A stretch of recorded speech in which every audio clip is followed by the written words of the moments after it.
Good morning and good evening. I'm Wolf Spider, and Wave 5 of the Booster Course Pass is just released, which means you have to hear my voice once again. On June 21st, Nintendo revealed that Wave 5 would include 3 characters along with the new track Squeaky Clean Sprint. Then, just 2 weeks later on July 6th, we got the full trailer for this wave, revealing all the tracks coming to the game in Wave 5. Then, on July 12th, the 5th wave of the Booster Course Pass was made available. So let's get into the game's content. New characters include heavyweights Petey Piranha and Wiggler, debuting in Double Dash and 7 respectively, and the medium-weight Comic, who is scrapped from Mario Kart 64 and 8, but made his debut in Mario Kart Tour and is now playable in 8 Deluxe. In terms of tracks, we have Tour Athens Dash, GCN Daisy Cruiser, Wii Moonview Highway, Squeaky Clean Sprint, Tour Los Angeles Laps, GBA Sunset Wilds, Wii Koopa Cape, and finally Tour Vancouver Velocity. So how did they turn out? Tour Athens Dash is all over the place in terms of hits and misses. You'll have sections where the dirt, grass, and structures all look fantastic, and then you'll have the trees in the town that look on par, if not worse than the tracks in Wave 1. Additionally, you'll have great sections like the cave and the mountainside, but you'll also experience areas with levels of jank usually reserved for custom-made tracks. Meanwhile, in Mario Kart Tour, it felt like it was a good track, and the parts that seemed off in 8 Deluxe didn't seem as off in Tour for some reason. Yes, I play Tour sometimes. Anyway, there's a lot to like and a lot to dislike about this track, but despite how its quality is inconsistent, I still had fun racing on it. Also, you guys know by now I'm a sucker for newly arranged Mario Kart music,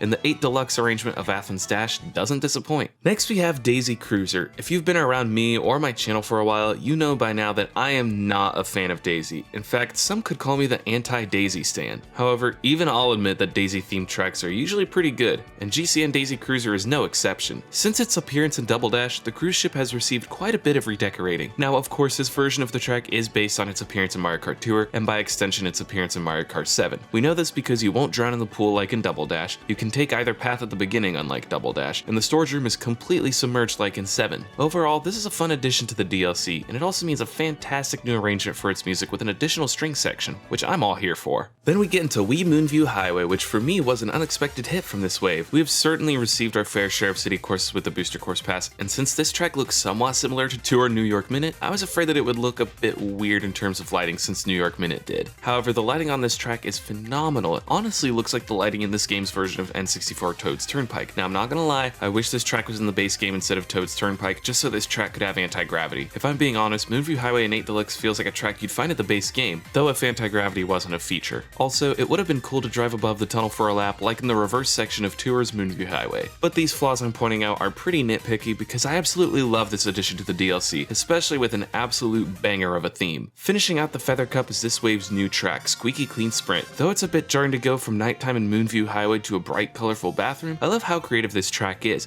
from the bath bombs to driving through the drain to using the toilet as a boost up to a new path. The music is also pretty fun. This is certainly an improvement over the first new track in the DLC, Sky High Sunday. The one big complaint I have is that the drain could have made for a fantastic anti-gravity section, similar to the one in 3DS Piranha Plant Slide. Oh well, at least there's a half pipe and different paths you can go on. And there's a reference to Super Mario Odyssey in the drain. At least, I hope that wedding ring is a reference to it. Overall, Squeaky Clean Sprint is a good addition to Wave 5. Just don't think about how unsanitary it is driving on a bathroom floor and through dirty bathwater when you race on this. Now let's get into the Cherry Cup, opening with Tour Los Angeles Laps. And I'm gonna say something that might be a bit controversial. I did not care for the vocals in the original arrangement of this track's theme. I also like the saxophone, so this musical arrangement is the superior version to me personally. But now I want to discuss the track itself. Interestingly, it feels less like a track with ever-changing laps like the other Tour City tracks, but feels like a track with 3 different sections, such as Mount Wario, Big Blue, N64 Rainbow Road, and 3DS Rainbow Road. Now, I'm not saying that's a bad thing at all. I think it's good to have the Tour tracks feel different from one another. Otherwise, we get a situation like we did in the first 3 waves, where some of the city tracks felt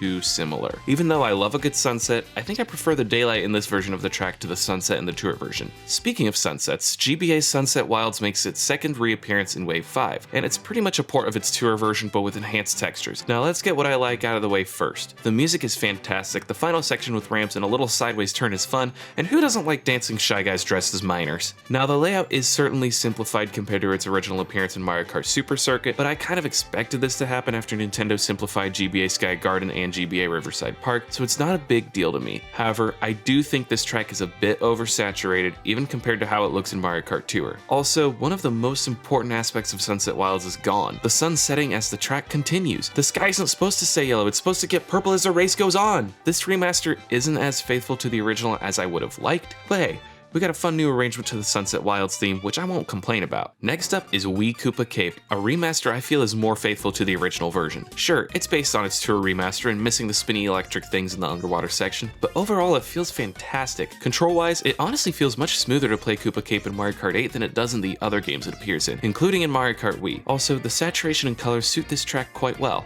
I got a bit of Koopa Cape fatigue after playing it often in both Wii and 7, but Wave 5 has helped me to get over that fatigue and really be able to enjoy the track once again. Also, the new musical arrangement helps. It is honestly the best hybrid of new instruments and original MIDI instruments from the Wii version. This arrangement makes Mushroom Gorge's new arrangement pale in comparison. Also, I can't help but to enjoy the fiddle section while racing on the river. It's very fun. The final track in Wave 5 is Tour Vancouver Velocity, which is a great addition to the DLC. I like how each lap is different, yet you cross the finish line in the same place at the end of each lap. The third track does feel a little short compared to the first two, but it's whatever. The lighting, colors, and textures on this track are fantastic. The first lap reminds me a bit of Merry Mountain, but I don't think that's a bad thing. Also, the suspension bridge section is great, especially once you go into anti-gravity mode. I also like how you race through the ice skating arena twice, taking a different exit each time. The city parts themselves don't stand out to me, except for the tunnel and the aforementioned skating rink. However, I do like the new musical arrangement of the track's theme. It is very close to the original, but sounds fresh at the same time. Overall, Vancouver Velocity is a nice track to wrap up Wave 5 with. Now, if I'm gonna be honest, while I like this wave, I feel like it isn't nearly as strong as Waves 3 and 4. To me, it's a wave that says, hey, here's some tracks you've been wanting to have in the DLC since the start, plus a couple of newer ones, so here you go.